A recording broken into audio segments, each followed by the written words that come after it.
If you hear any noise, it's just me and the boys bopping. Sad news, as we learned on Saturday that Dave Parker passed away after his long battle with Parkinson's. Rip to the Cobra. That's probably what Wander Franco said after he was sentenced to 2 years in prison for his relationship with a 14-year-old when he was 21. With free agency getting hotter in the NBA and some pre-training camp trades in the NFL, there's actually a lot that happened over the past week.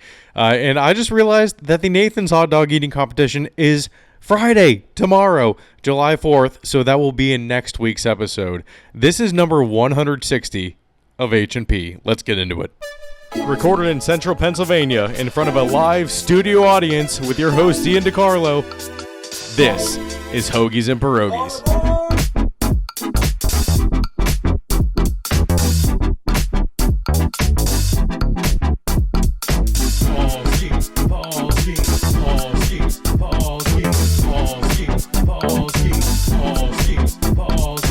Okay, first thing that happened over the past week. Last week we mentioned that the NBA draft was happening just 4 days after the end of the finals, which is still insane to me. But obviously, Cooper Flagg went number one to the Mavs. And I'm not going to lie, I don't know any other players' names besides him. I don't know too many prospects in college basketball. But now I do know Dylan Harper. Dylan Harper's mom. Oh my God. It's surreal. The NBA is a very, very exclusive club.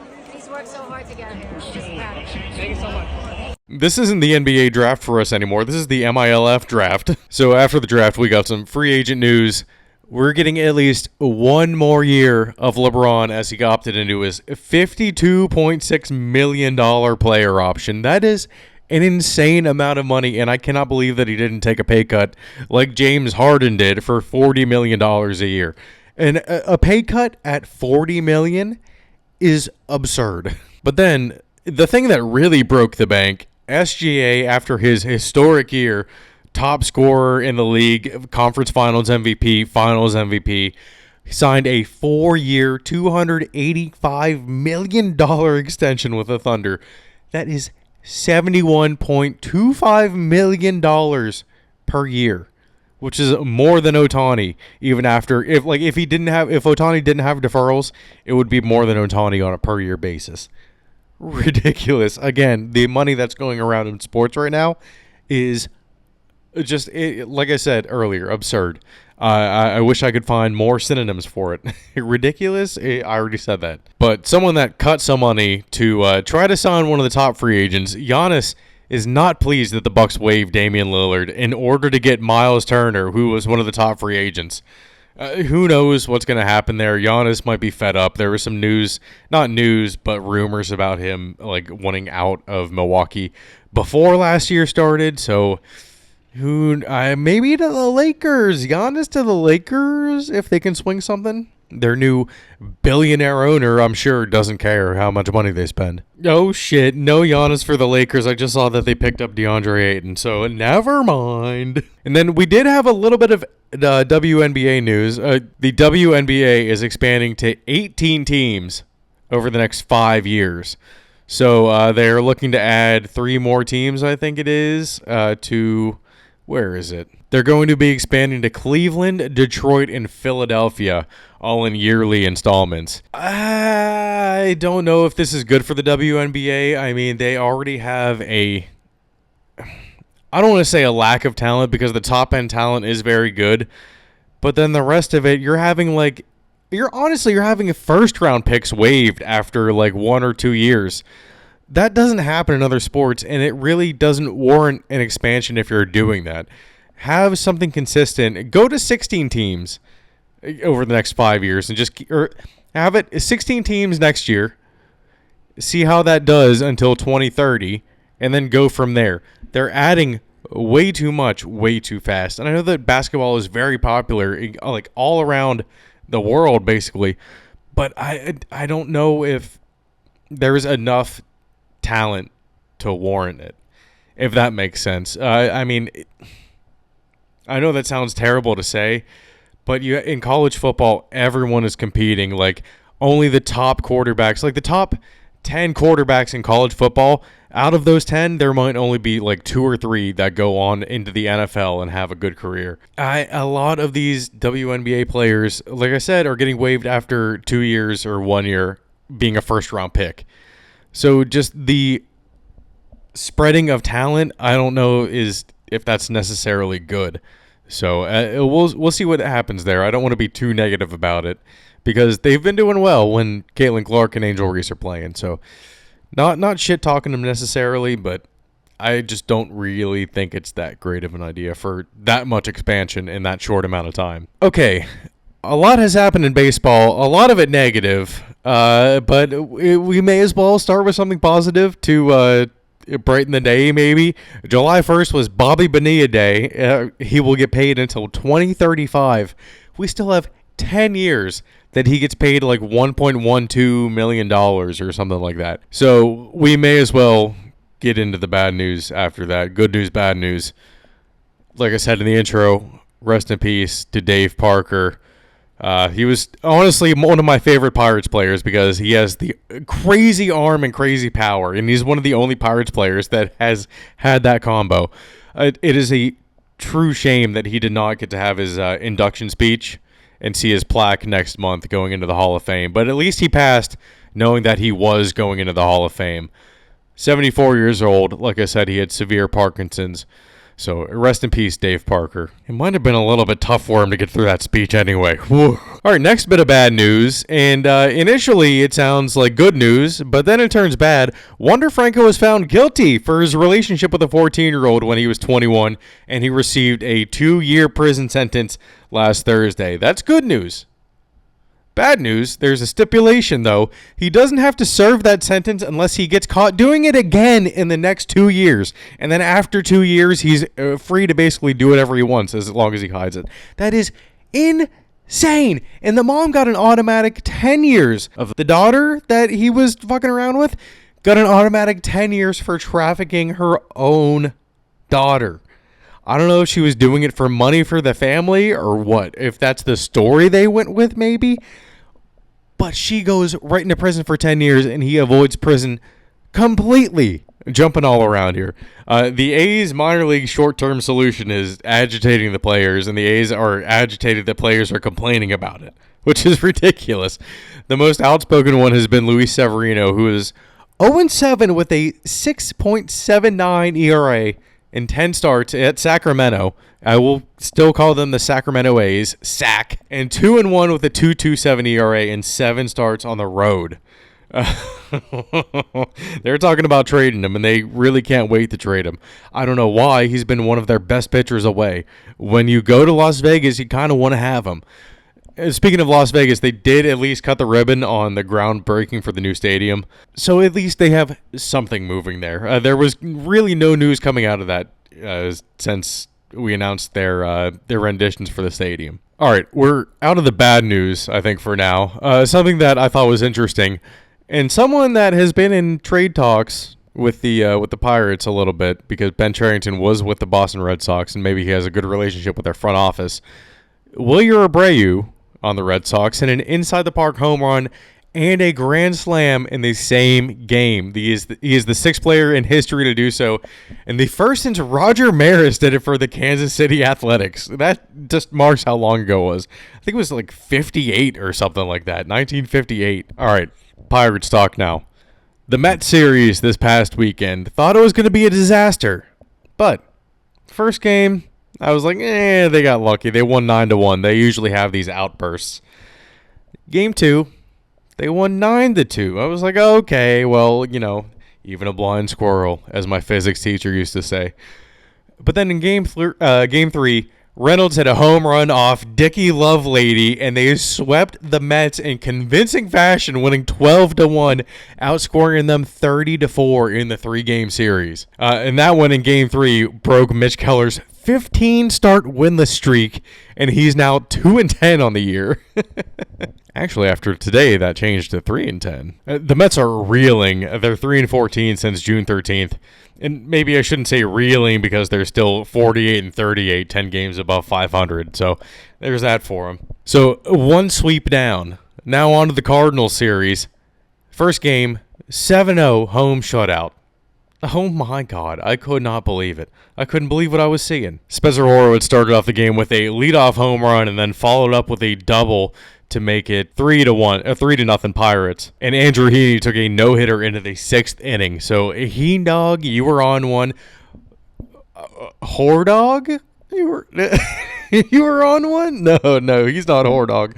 Horowitz, he was on one.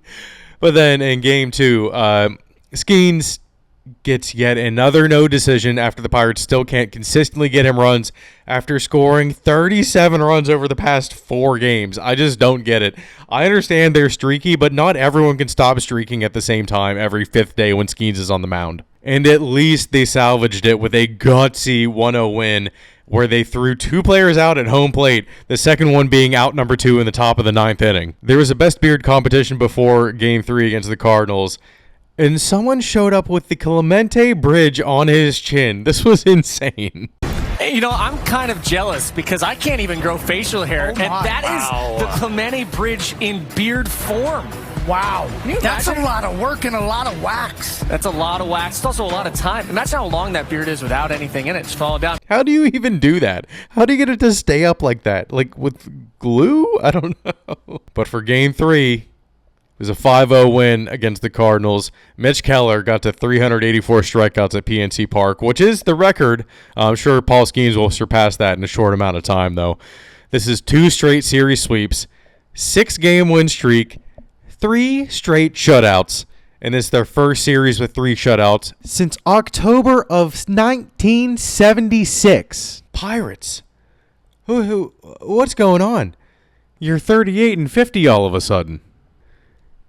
Is our over going to hit? Oh my God. Oh, I just realized that. Our over really has a chance to hit after they fired Shelton on my birthday. Let's go. Tommy Pham has also been going off for their team, and he really is going to be like this year's Rowdy Tellez. I think I said that last week, but he's been thriving. He's been 2-hit Tommy all week. Basically, in that series against the Mets and the Cardinals, he was 2-hit Tommy. Why do they call him 2-hit Tommy? Because he got 2 hits a game. The Pirates in this 6-game span have also set a new record. They have outscored opponents 43-4 over their last 6 games. That's the most runs scored over a 6-game span while allowing fewer than 5 runs in MLB history.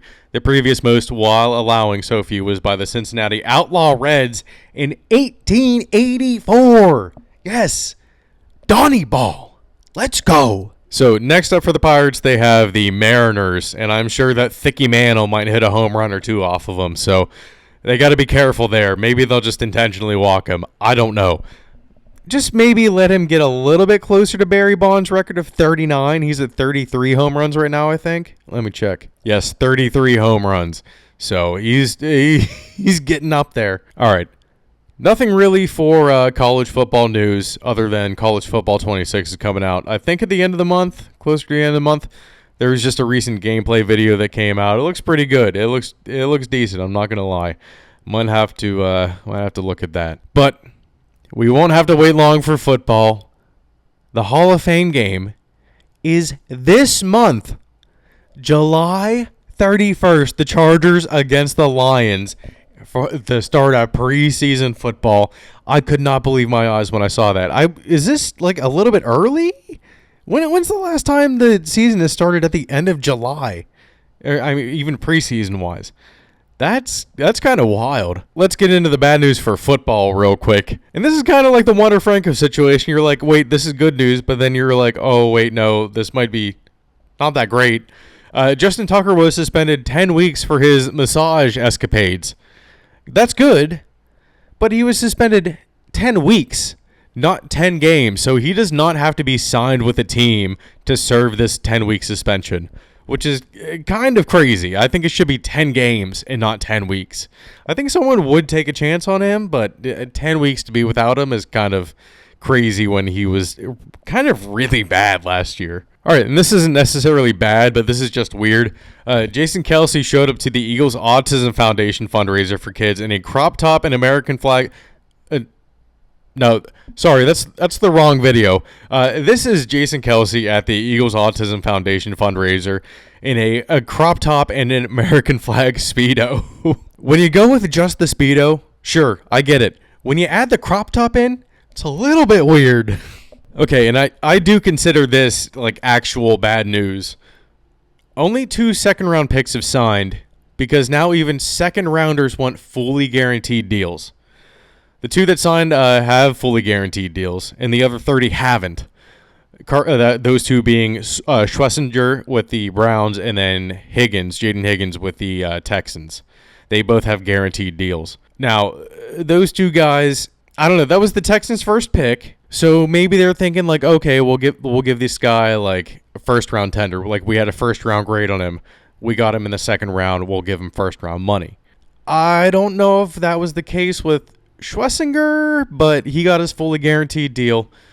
But with the NIL, these guys must be seeing reality smack them in the face when a second-round pick is worth less over 4 years than 2 years of NIL money. Some of these guys were getting like $5 million per year.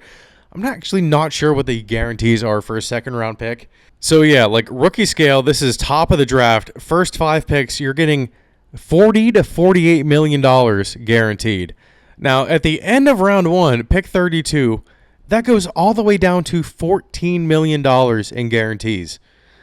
So these second rounders, bottom of the second round, pick 64, $7 million. Some of these guys were getting like $4 million worth of NIL deals.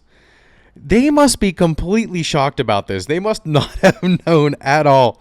Like, when you get the chance to play in the NFL, you just sign this. That's why you went to make money in college, to kind of give yourself a little bit of a cushion if it doesn't work out in the NFL. You're not just going to get an automatic raise because you're a rookie and you were making more in college than you are now as a rookie. That's just not how it works. So it must be a little bit shocking to these guys, and reality is going to have to kind of set in for them. They're going to have to sign their contracts, or else a whole round of players isn't going to play, including Shamar Stewart in the first round. That's ridiculous. Going to have to suck it up a little bit. All right, some trade craziness. The Steelers trade Minkah Fitzpatrick for Jalen Ramsey, and that was the initial news. That was before anything else. And I was like, oh, why? This does not make any sense. Why would you trade a 3-time All-Pro in Minkah Fitzpatrick for a 7-time Pro Bowler in Jalen Ramsey? And Minkah is going to be 29 in November. Jalen Ramsey is going to be 31 in October. I don't get it. That doesn't really make any sense to me. If they're not going to have Ramsey play safety either, this really doesn't make sense. Having both would have been so valuable. Why not trade the draft capital with a ton of picks next year's draft? They essentially, outside of the first round, I think they have a first-round pick, 2 second rounds, 2 third rounds, 2 fourth rounds, 2 fifth rounds, 2 sixth rounds, and 2 sevenths. Or something absurd like that. They basically have a double draft next year. And add in the fact that Ramsey has been a problem in the locker room, and he's like going to a locker room with DK Metcalf and Aaron Rodgers all playing together for the first time on a questionable team. I don't know about that. Minkah knows the culture. Why not just keep him? That doesn't make any sense. He's going back to the Dolphins, the original team that drafted him. This is going to work out so much better for the Dolphins. But then it got a little bit better for the Steelers. They added in a late-round pick, and I could not find what the late-round pick was, to add in Jonnu Smith to sweeten the deal a little bit. Which, in Arthur Smith's system, I'm not sure is good or bad, but they wanted him, and they got him. He didn't break 500 yards in a season under Arthur Smith at Tennessee at all, and then he went to New England, and they didn't even break 300 yards in the season. But then he went to Atlanta with Arthur Smith and then had 582 yards and a career high, at that point, 50 catches. But I think he might have used some of the stuff that he learned in New England and took it with him. Maybe at least from Belichick or something. I don't know. And he had a career high 88 catches, 884 yards, 8 touchdowns. Well, tied a career high 8 touchdowns in Miami last season, away from Arthur Smith. He actually had 8 touchdowns in his last year with Tennessee, but he only had 448 yards and 41 catches. I'm sure this does not make him happy whatsoever. But yeah, Jonnu really had a horrible time in New England. He was basically just a blocker because the offensive line was so bad. Damn, that sucks for him. But yeah, I mean, his third stint with Arthur Smith, third time's the charm. Let's see if this goes better for him. I hope it does. So then you're like, okay, well, what are the Dolphins going to do at tight end? They pull one of the craziest moves out of their ass, and they traded a conditional 6th-round pick to the Giants for Darren Waller and a conditional 7th-round pick. Darren Waller is coming out of retirement to go to Miami. Of course he is. He seems like absolutely the type that would fit in Miami. And a conditional 7th-round pick, I didn't even think that was a thing. What a crazy week. What the hell? Oh my God. I bet he's happy he broke up with Kelsey Plum now that he's going to Miami. He's going to have some fun down there. I guarantee you. Just two crazy trades pre-training camp coming out of nowhere. And then the last little bit of news. The Browns somehow finagled this. They're going to be getting a new indoor stadium in Cleveland. It's supposed to look nice. It actually kind of looks a lot like the Viking Stadium does in the renderings. So that good for Cleveland, whatever is going to make them happier. If they're going to suffer, they may as well suffer in air conditioning. Okay, what else do we have here? Did I miss anything? Oh, Patrick Starr is a Tigers fan. I think this is pretty funny. Guys, look who I found. What is it? It's a giraffe. Alrighty, everybody. That's it for this week. Make sure to leave a like and comment on each video and subscribe to the YouTube channel. Hoagies and Pierogis is available on Spotify, Apple, wherever you listen to podcasts. Follow us on TikTok and Instagram for clips throughout the week. And we'll leave you with this. Munch. Recorded in Central Pennsylvania in front of a live studio audience with your host, Ian DiCarlo. This is Hoagies and Pierogis.